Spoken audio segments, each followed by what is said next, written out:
it's Catherine. Welcome to my channel. I thought I would make a video talking a little bit about what I have been reading in January and starting in February. And so, yeah, I had a really good month for reading in January. I got several pages read and started being able to check things off with my goals, and so that was nice. And so yeah, this is just some of the things that I've been reading and I thought I would share. So first, I thought I would group them kind of by genre. So the first that I want to talk about is just my Christian reads, and some of them I have donated to our church library, or I've read them online, so I'll have to have pictures, but that's not very many this time. So the first one I wanted to talk about is The Divine Proverb Abstrusal by Sarah Brenswell. This is her newer book. It was just released, I think, like January 16th.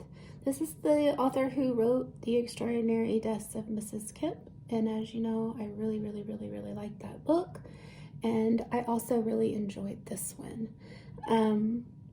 It's different than the other book. It's a different story, and but it's just as good as the writing is just as good, and it was very heartwarming to me, and I really liked this book. I gave it 5 stars, and I think any author that has such like a whirlwind of a hit with their first book, to come around on their second book and write something I think just as good is remarkable. So I really enjoyed this book. There is she's an adult and her parents get divorced. She's like in her 22s or something like that. And so I mean that I've dealt with that, and issues with her dad, dealt with that. So a lot of that, might be a trigger for some people, but there's also very healing in that story. I mean, from literally the first line and the last line of the book were moving to me, and everything in between. So, and I do like stories that revolve around, like cooking and food and hospitality and all of that. So there was, she found a cookbook with links to family, so she was learning of her heritage, and as in regards to food, but that led to regards with her family. Highly recommend. Very good.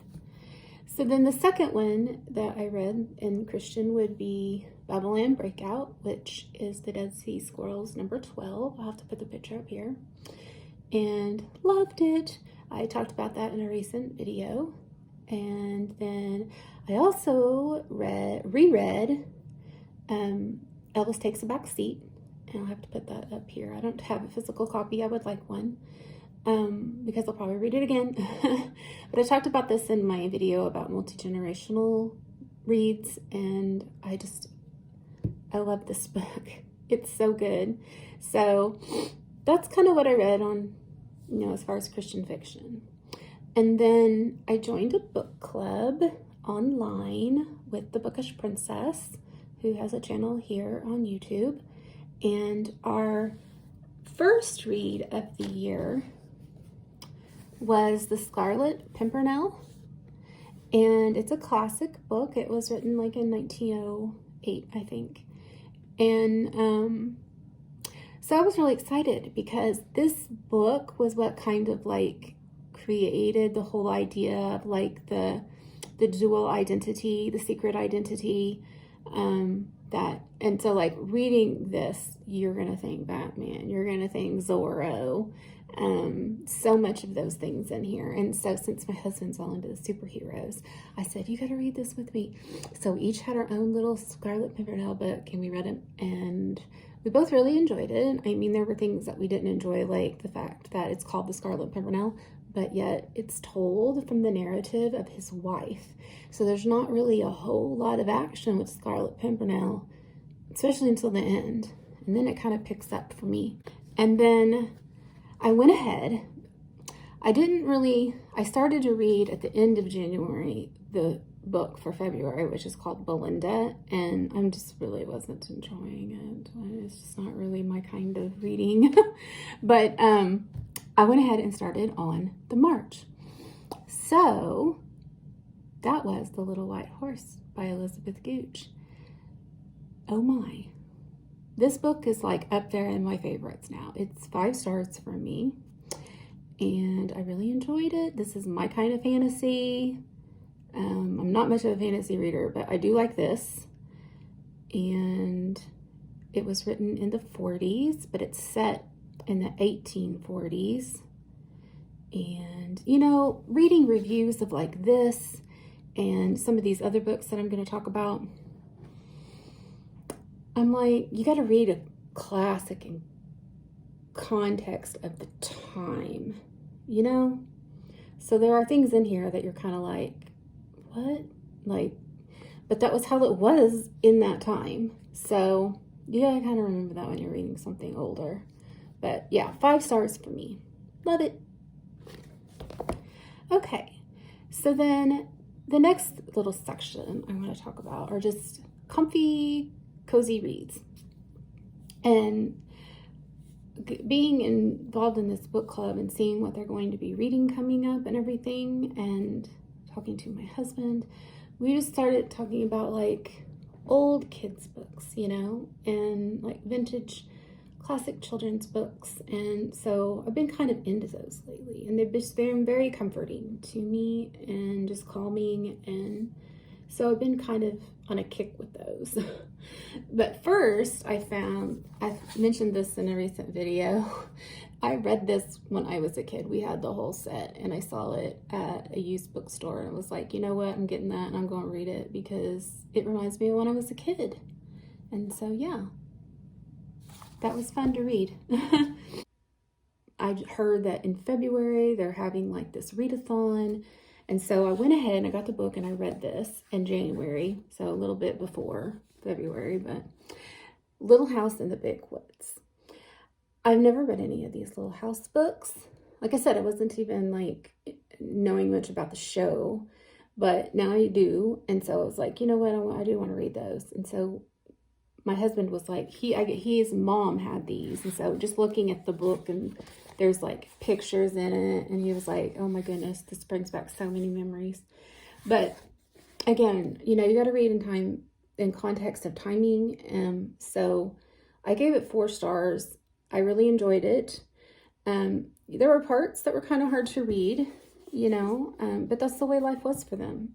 And so I really liked it, except those few little parts that were kind of hard for me to read.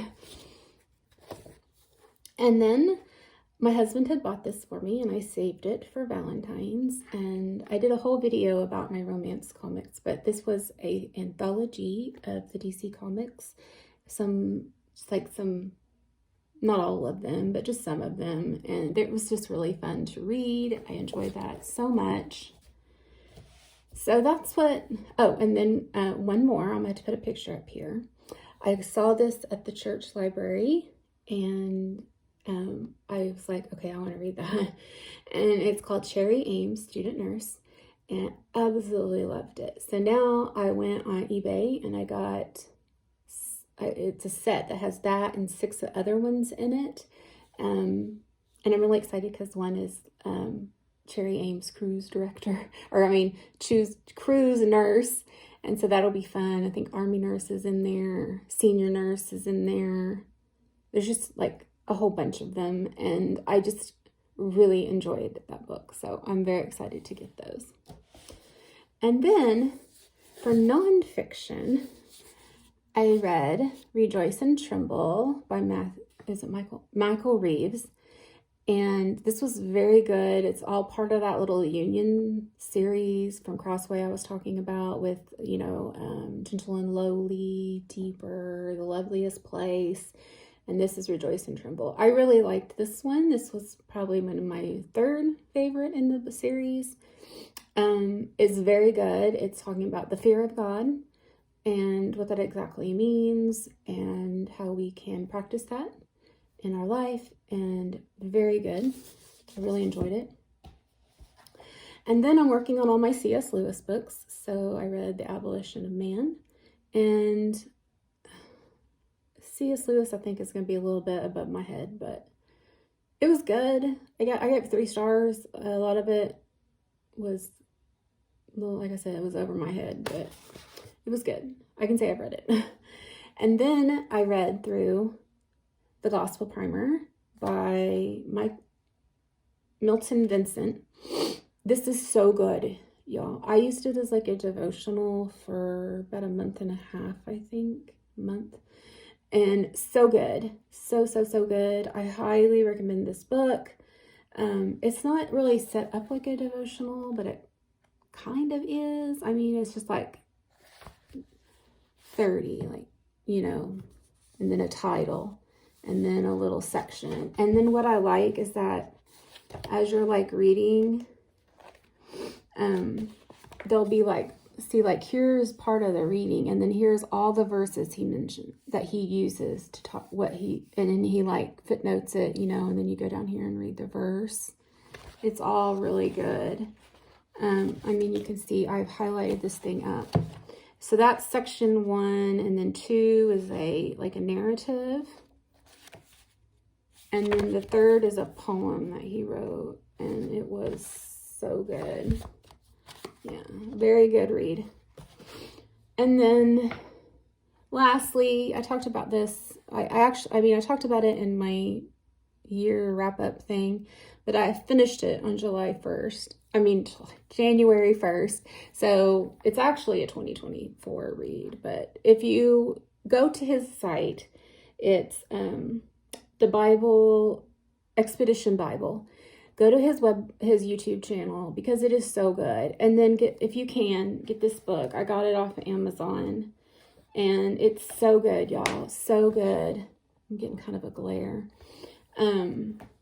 So that's what I've been reading. Like I said, my hair was doing something weird there. I've just been trying to kind of like still work on my goals, but not to have some fun too, like some calming stuff in my reads, and not being afraid to DNF like I did with that one Belinda book.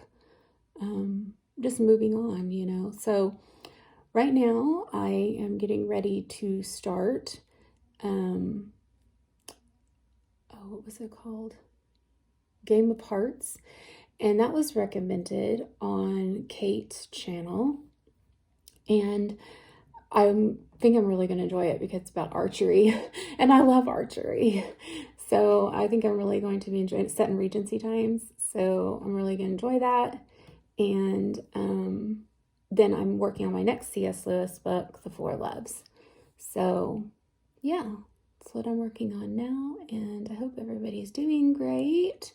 And let me know what you think about any of these books. I'd like to know your thoughts. So, all right, I'll talk to you later. Bye.